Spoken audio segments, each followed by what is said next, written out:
Nós estamos com 10, 12, 15 milhões de pessoas nos ouvindo. Me dá uma parte, dá licença uma parte. Não lhe dou uma parte porque eu tenho 11 minutos. Não lhe dou a parte. Não lhe dou a parte. Não pode dar a parte. Não lhe dou a parte porque é hoje Natal. Não lhe dou a parte. Não lhe dou a parte.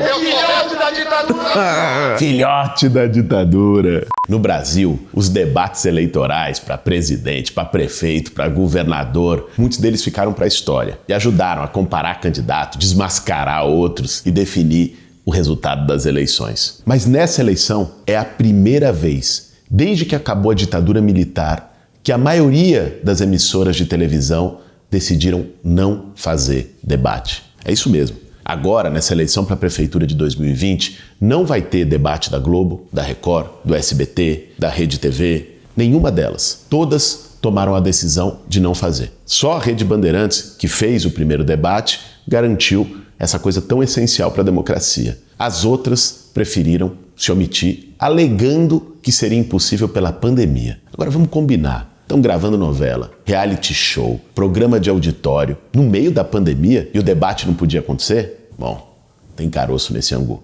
É isso que nós vamos conversar hoje no nosso Café com Bolos. E aí, tem tempo para um cafezinho? Para fazer um bom café, meu bem. Eu acho assim, a gente precisa se perguntar quem ganha com a falta de debate. Quando tem um princípio básico de uma investigação, é você pensar quem foi o beneficiário do crime, sabe? Matar alguém, sequestrar alguém. Quem é que ganha com isso? Qualquer investigador de quinta categoria vai fazer essa pergunta. Nós temos que fazer essa pergunta em relação ao cancelamento dos debates, que é uma coisa muito grave. Não é corriqueiro, cara. Desde que acabou a ditadura, começou a ter eleição direta no Brasil, tem debate. Não teve uma eleição que não teve a promoção de debate. Teve, por exemplo, em 2018, o Bolsonaro não participou. Aí no segundo turno, como era só 2 candidatos, não teve debate no segundo turno, mas no primeiro teve vários. Eu participei de todos eles. Isso acho que eu não contei ainda. O Bolsonaro só foi em 2 debates. O primeiro, que eu fui pra cima dele naquela história da Val. Deputado Bolsonaro, o Brasil todo sabe que você é racista, machista, homofóbico, mas tem coisa que muita gente não sabe. Você, em 27 anos como deputado, ficou 10 anos no partido do Paulo Maluf. Tem mordomias, recebeu auxílio moradia tendo casa, comprou 5 imóveis, fez da política um negócio em família, com um monte de filho também no mesmo esquema que você. Bolsonaro, queria saber uma coisa e acho que é importante que o Brasil saiba. Quem é a Val, Bolsonaro? Que, aliás, a Val, que era assessora fantasma dele, que a gente denunciou naquele debate, agora é candidata a vereadora lá em Angra dos Reis com o nome de Val Bolsonaro. E no segundo debate que ele foi, eu falei, tá cheio de candidato milionário aqui. O Alckmin, o Meirelles, o Bolsonaro. Aí ele ficou puto e pediu direito de resposta. Eu falei, ô Bolsonaro, eu vi a sua declaração de bens e tem 1 milhão. Aí foi negado o direito de resposta. E quando negou o direito de resposta, ele tava do meu lado no debate, eu dei uma risadinha pra ele. Aí ele ficou puto e falou, tem 1 milhão, mas pelo menos eu não sonego declaração, não fraudo. Que tinha saído a declaração, eu tinha declarado meu Celtinha. Celtinha. Famoso Celtinha. Aí eu falei, ô Bolsonaro, você sonegou a Val. Isso tudo no off, porque tava tendo o debate lá, era meio que um ringue no meio que as pessoas iam do seu púlpito pra debater. Então a câmera tava lá. E eu conversando com ele com o microfone desligado no meio do debate. Aí ele falou, você sacaneou a menina. É que você vê, né? Pagava ela com dinheiro público, assessora fantasma. E na cabeça dele, eu por denunciar lá que sacaneei a menina. Aí eu comecei a entender um pouco a mentalidade do Bolsonaro esse dia. É uma coisa meio, sabe, de sociopata. Não tem regra, não tem limite, não tem moralidade. O que tem aí é uma tentativa, do meu ponto de vista, explícita de beneficiar alguns candidatos. Vamos pensar aqui em São Paulo. Quem é que ganha não tendo debate? É quem tá com a máquina na mão. É aqueles que têm tempo de televisão pra caramba, porque já estão com uma exposição. É aqueles que têm muita grana de campanha, porque consegue chegar em mais gente através da estrutura de campanha. E aqueles, evidentemente, que não têm consistência, não têm projeto, ou têm medo. Tem telhado de vidro. Você viu o que aconteceu no debate da Band? Pô, Russomano, você tá dizendo aqui que você vai cuidar das pessoas. Você humilha caixa de supermercado para ter audiência na televisão. Aliás, eu não sei quem aprendeu com quem. Se foi Bolsonaro que aprendeu com você, se você que aprendeu com ele. Tá pegando mal, inclusive você ficar puxando o saco do Bolsonaro aqui toda hora. Mas infelizmente você não tem olhar para as pessoas de baixa renda. Aliás, eu sou o único candidato de todos que estão aqui que mora na periferia de São Paulo. Você poderia dizer também onde mora. Se vai à periferia, vai a passeio a cada 4 anos para tentar ganhar uma eleição. Por que você fala fino com os poderosos e grosso com o povo, Russomano? Não existe isso.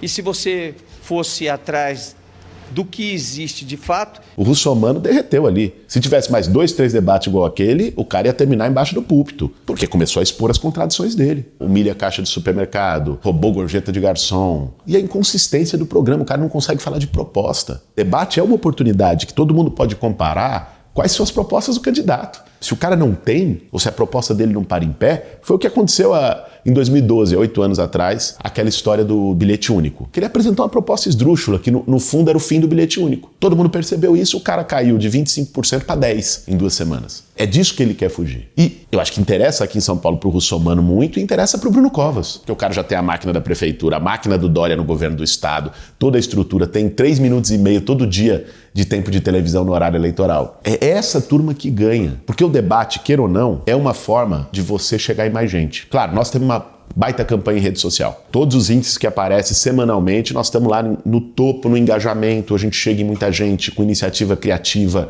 o próprio Café com Bolos aqui, que as pessoas assistem, passam adiante, isso chega. Mas tem um público que tem menos acesso à rede social, seja porque o pacote de internet é ruim, porque não tem esse costume, que vai ver a eleição pela televisão, vai tomar a sua decisão pela TV. E aí que o debate é essencial. Assim, nós, com certeza, somos a candidatura mais prejudicada pela decisão de não fazer debate. Você pegar a pesquisa, nós estamos crescendo pra caramba. Mas qual é meu problema? Uma taxa de conhecimento baixa.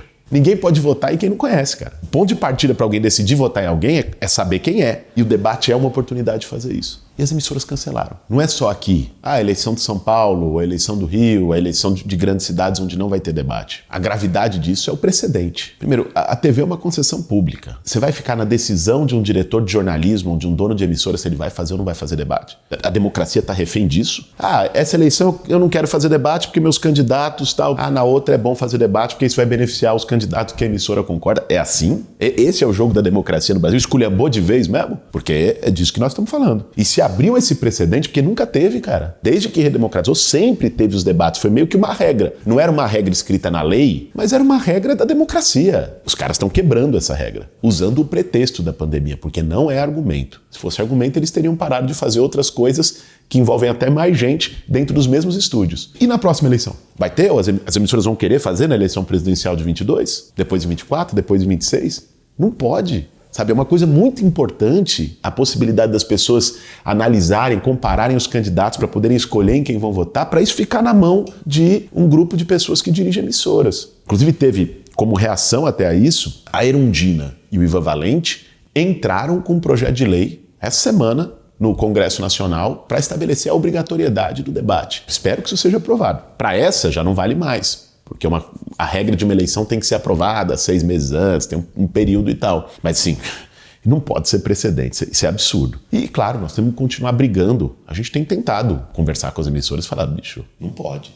Ainda dá tempo de reverter essa decisão. Assim, o peixe morre pela boca, né? A melhor forma de você conhecer uma pessoa é deixa ela falar na tua frente livremente. O Russomano, toda vez que deixam ele falar, ele cai. Ele começa toda a eleição lá em cima, porque tem um recall, porque ele tem um programa de TV, as pessoas conhecem o cara. Tá, vê lá o nome dele, esse aí. E depois, quando ele começa a falar sobre política, ele cai.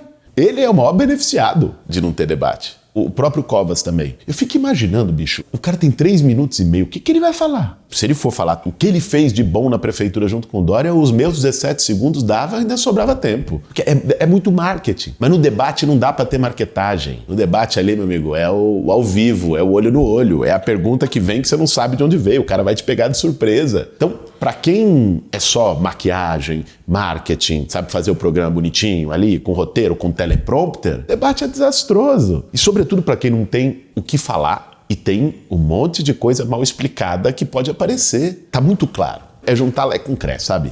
Pra saber por que isso foi feito, quem é que ganha com isso e quem é que perde com isso. Fato é, a nossa candidatura tá assustando aqui em São Paulo. Tá botando muita gente com medo. Eu fiquei impressionado. Se olhar nas últimas semanas, aconteceu um monte de coisa, uma atrás da outra. O cancelamento do debate é uma delas. Mas que demonstra que o establishment político de São Paulo começou a arrepiar. Porque o que essa turma sempre acreditou, o que essa turma sempre teve para ela como uma coisa natural, lá de trás, São Paulo é a cidade dos barões do café, os quatrocentões. Pois São Paulo é a cidade dos barões da indústria, a Fiesp, Avenida Paulista. Depois São Paulo é a cidade dos barões das finanças. Bolsa de Valores, a Berrini, a Faria Lima, os fundos imobiliários. Fala, não, tem que brecar isso aí. E aí vem... Assim, de vários lugares. Fez um mês, mais ou menos, eu recebi uma intimação da Polícia Federal para tentar intimidar por uma postagem que eu fiz em relação ao Bolsonaro. Hoje eu acordei com a notícia que o Bolsonaro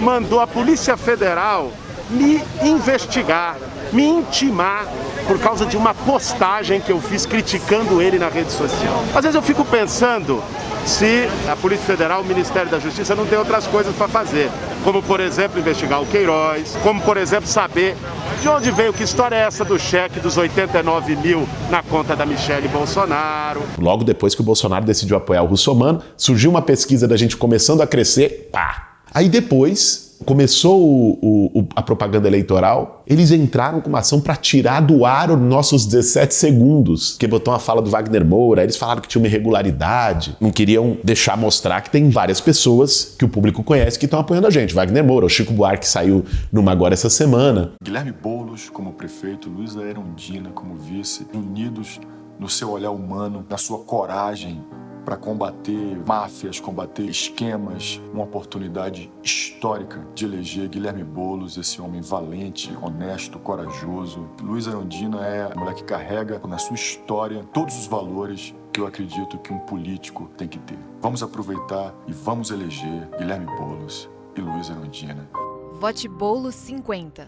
Cara, para caçar os 17 segundos, olha a que ponto chega o medo. O Bruno Covas depois entrou com uma ação para tirar do ar uma tirinha que a gente publicou no Instagram, que falava da corrupção dos tucanos. Essa ele perdeu, porque aí seria também, pelo amor de Deus, né? Aí fecha a porta. O Caetano Veloso, se dispôs a fazer um show dele, normal, uma live show, que é o que tá sendo agora e tal, cobrar ingresso, como vários artistas estão fazendo, e doar a arrecadação para nossa campanha aqui e a outra parte para a da Manuela em Porto Alegre. A Justiça Eleitoral está proibindo a realização do show do Caetano Veloso. Não é um showmício, é uma live fechada que só vê quem paga.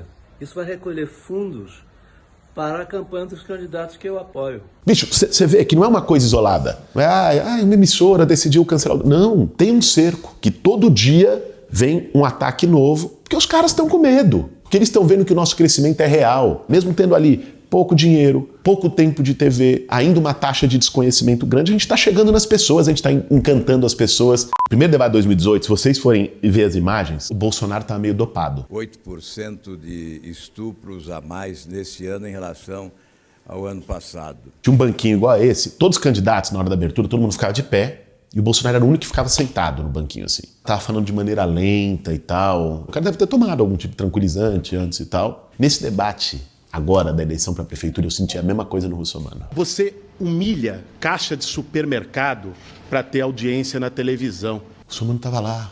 Eu não sei também se é o jeito dele, eu não tenho relação com ele, não convivo com o cara. Então não sei se ele é assim, meu cara meio mais lento e mais, sei lá, achei esquisito, né? Uma vez no debate da TV Gazeta, um debate de 2 horas, você não pode sair, porque no intervalo você não sai, então você tem que ir no banheiro antes do debate. Eu saí lá da salinha que a gente ficava e tava indo pro estúdio, falei, tem um banheiro aqui, achei estranho, uma muvuca na porta do banheiro, cheguei lá, bicho, tava lá, Álvaro Dias lavando a mão, o Meirelles lá no mictório, eu fui lá do Meirelles, lá com aquela cara dele.